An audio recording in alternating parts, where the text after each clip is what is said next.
Hey friends, it's Poetry per Thursday again, because you can't have poetry without alliteration. And tonight's poem that we're going to read is very heavy on the alliteration. It's When Lilacs Last and the Dooryard Bloomed. Walt Whitman's writing in this is so good, and I say it's so good all the time, but the way that he uses the repetition of sounds just makes it feel even more like round and sad, and Walt Whitman kind of is central to a lot of why I decided to pursue writing and specifically more contemporary poetry. So I really wanted to read this poem in spring because I've been doing a whole like springtime and flowers and we kind of thing. I schedule everything like months in advance. So I didn't realize that the day that I had scheduled for this to go live today is actually the anniversary of the death of Abraham Lincoln. So, what's that called? Serendipity? Or something. And what was very clearly personally moved by Abraham Lincoln's death. He wrote so much about it. One of his most famous poems, "Oh Captain, My Captain," was also about Lincoln. And "When Lilacs Last" was also a very famous one of his poems and also about Lincoln. So, like many a writer, instead of going to therapy for his issues, he decided to write about it a lot, over and over again. Not to call myself out or anything, but, you know. When Lilacs Last and the Dooryard Bloomed, by Walt Whitman. 1. When lilacs last in the dooryard bloomed, and the great star early drooped in the western sky in the night, I mourned, and yet shall mourn with ever-returning spring. Ever-returning spring, Trinity sure to me you bring, lilac blooming perennial and drooping star in the west, and thought of him I love. 2. O powerful western fallen star! O shades of night! O moody, tearful night! O great star disappeared! O the black murk that hides the star! O cruel hands that hold me powerless! O helpless soul of me! O harsh surrounding cloud that will not free my soul! 3. In the dooryard, fronting an old farmhouse near the whitewashed palings, stands the lilac bush, tall growing with heart-shaped leaves of rich green, with many a pointed blossom rising delicate with a perfume strong I love, with every leaf a miracle. And from this bush in the dooryard, with delicate colored blossoms and heart-shaped leaves of rich green, a sprig with its flower I break. 4.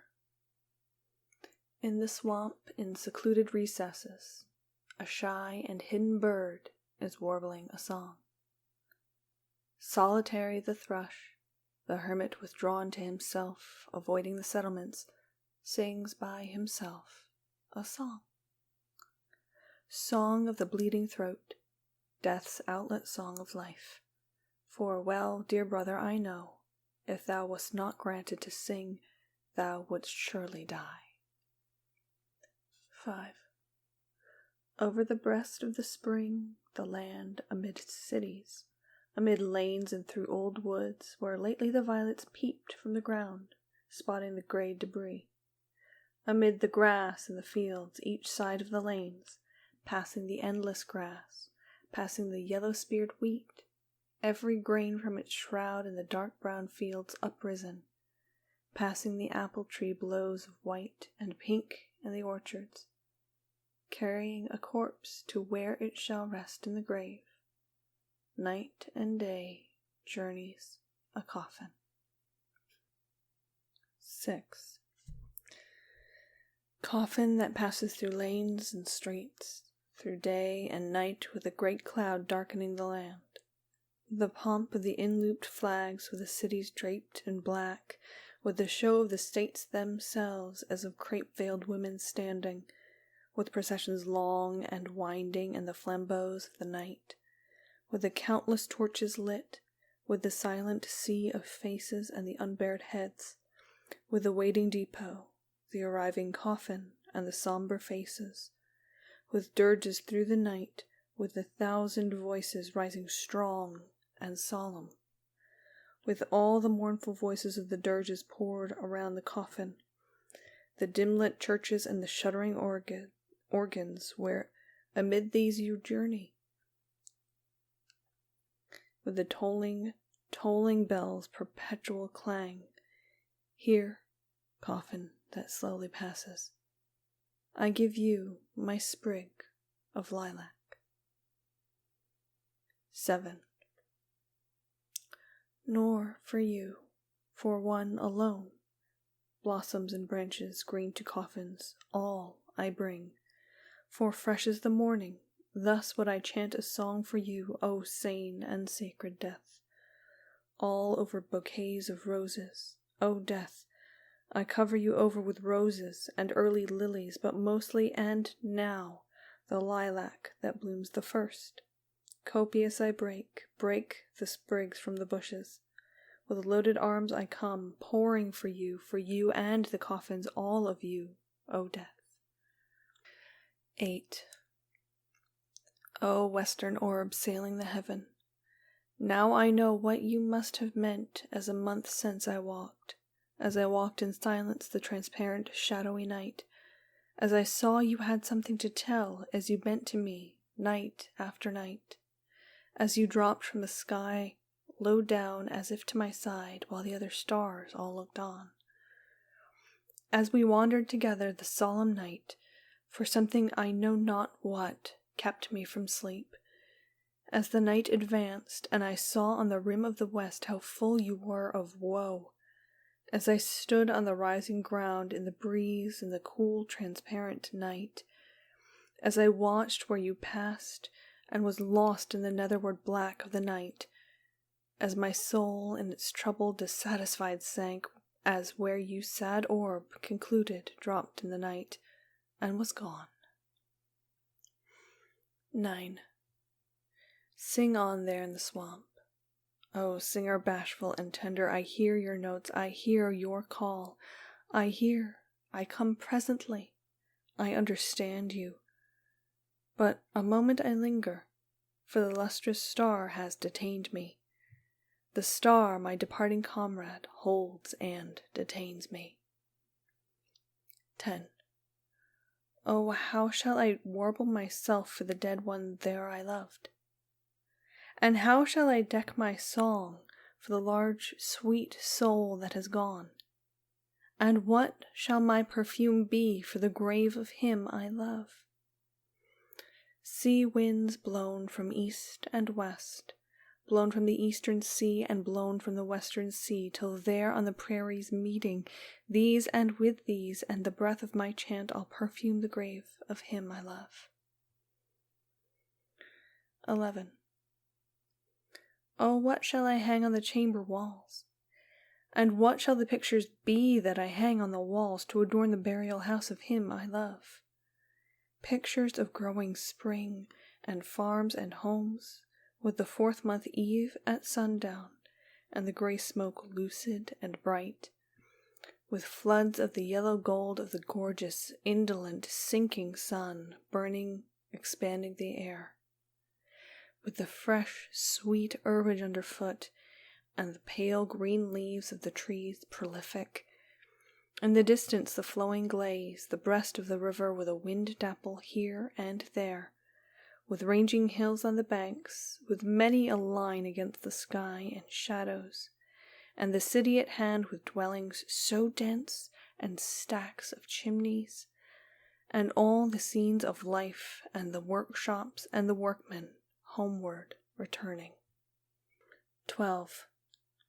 Lo, body and soul, this land, my own Manhattan with spires, and the sparkling and hurrying tides and the ships, the varied and ample land, the south and the north in the light, Ohio's shores and flashing Missouri, and ever the far-spreading prairies covered with grass and corn.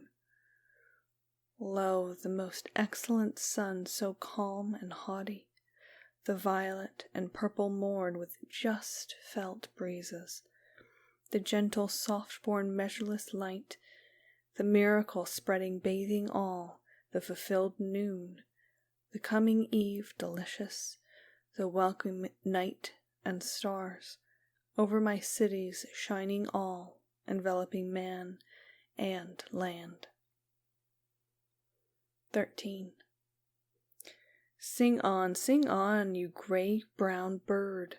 Sing from the swamps, the recesses, pour your chant from the bushes, limitless out of the dusk, out of the cedars and pines. Sing on, dearest brother, warble your reedy song, loud human song, with voice of uttermost woe.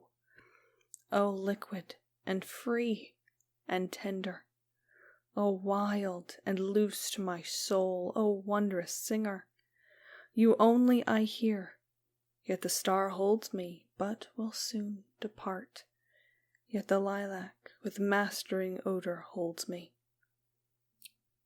14.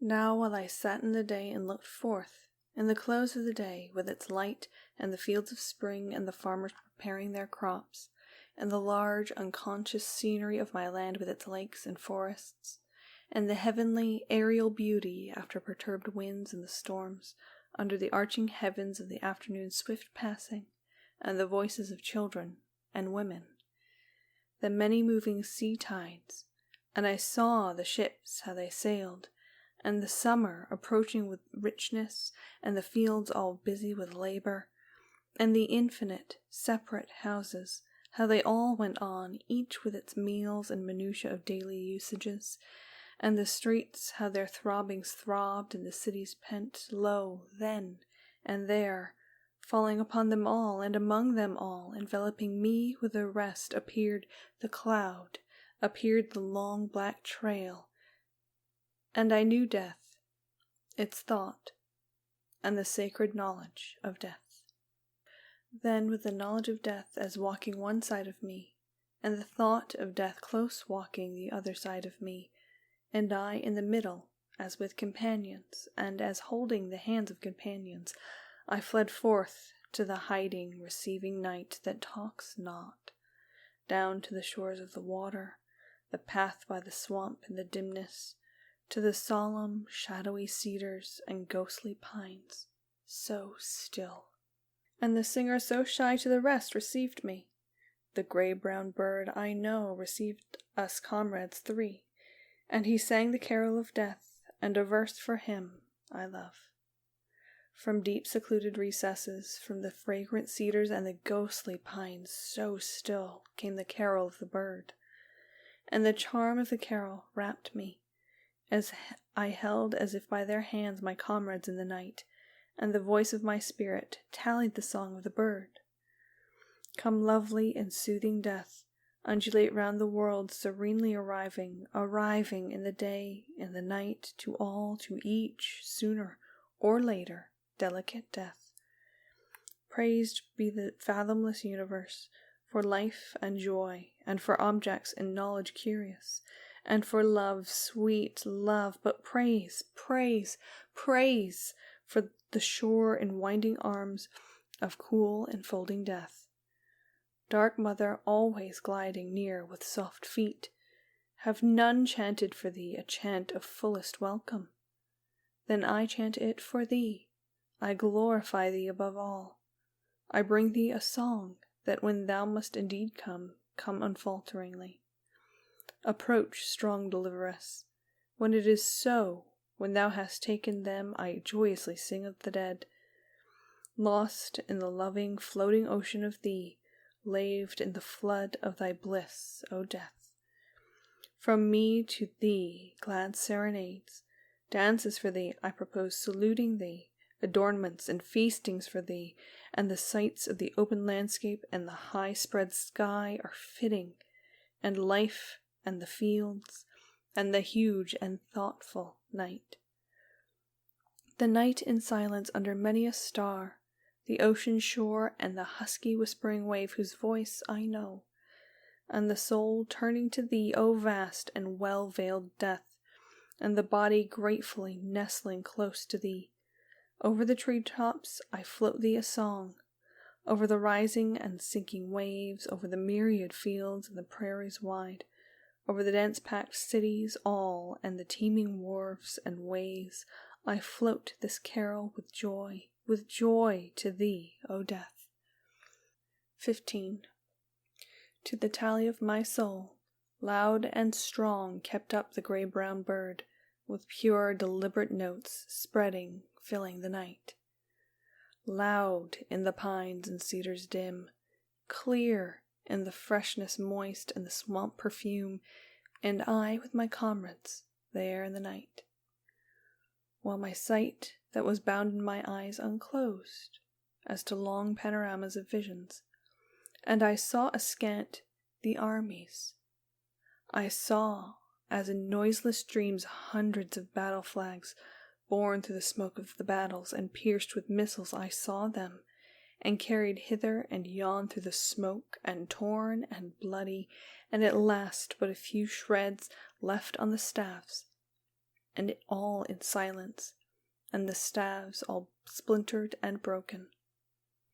I saw battle corpses, myriads of them, and the white skeletons of young men. I saw them. I saw the debris of all the slain soldiers of the war. But I saw they were not as was thought. They themselves were fully at rest. They suffered not. The living remained and suffered. The mother suffered, and the wife and the child and the musing comrade suffered, and the armies that remained suffered. 16. Passing the visions, passing the night, passing, unloosing the hold of my comrade's hands, passing the song of the hermit bird and the tallying song of my soul, victorious song, death's outlet song, yet varying, ever-altering song, as low and wailing, yet clear the notes, rising and falling, flooding the night, sadly sinking and fainting, as warning, and yet again bursting with joy, covering the earth and filling the spread of the heaven, as that powerful psalm in the night I heard from recesses. Passing, I leave thee, lilac with heart-shaped leaves. I leave thee here in the dooryard, blooming, returning with spring. I cease from my song for thee, from my gaze on thee in the west, fronting the west, communing with thee, O comrade lustrous with silver face in the night. Yet each to keep, and all retrievements out of the night, the song, the wondrous chant of the gray-brown bird, and the tallying chant, the echo aroused in my soul, with the lustrous and drooping star, with a countenance full of woe, with the holders holding my hand, nearing the call of the bird, comrades mine and I in the midst, and their memory ever to keep for the dead I loved so well, for the sweetest, wisest soul of all my days and lands, and this for his dear sake, lilac and star and bird twined with the chant of my soul, there in the fragrant pines and the cedars, dusk and dim. The end. Good night.